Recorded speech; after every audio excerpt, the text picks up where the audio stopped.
It started here in the Beaches neighborhood of Toronto. A seemingly innocuous publication started arriving in people's mailboxes free of charge.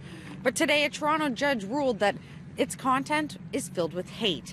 I'm Christina Howard, and today James Sears and Leroy St. Germain, the editor and publishers of Your Ward News, were convicted on 2 counts of willful promotion of hatred against an identifiable group, namely Jews and women.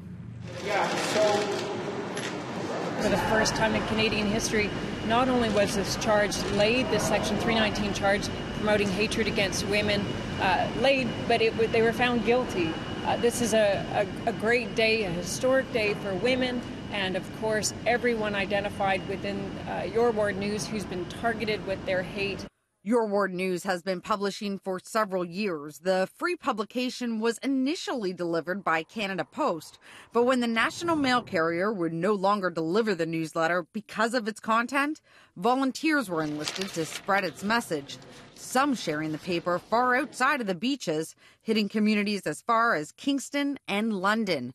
Today, the judge ruled that its message was simply hate. We disagree completely because the judge doesn't know what was in our minds when we published it. He's assuming that we willfully promoted hate, which we did not.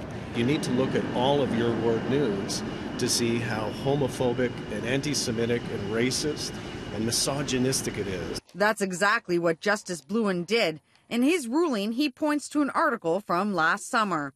Mr. Sears attempts to explain the reasons behind the terrorist attack on Yonge Street in Toronto in April 2018, which killed 10 people, Blouin writes, and then quotes Your Ward News. And now it all makes sense. I guarantee you that some cruel feminist set him off.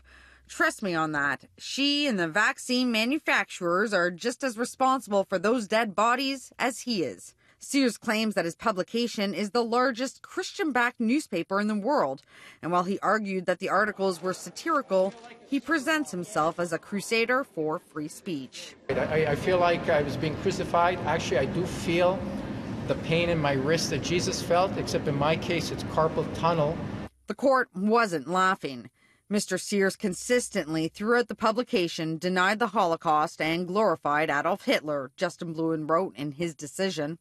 There was a lot of damage done to the community with multiple publications circulated throughout Ontario and also online.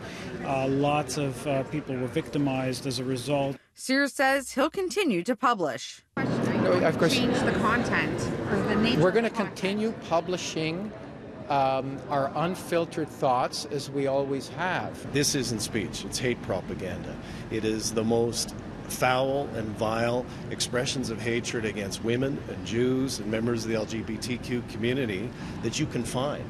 The rise of hate against women, sexism in general, this is not okay. And the judge clearly laid that out today, that misogyny will not be tolerated. Now, this verdict does come with the potential for jail time, and this is not Sears' first offense. He was convicted on 2 counts of sexual assault in the early 1990s.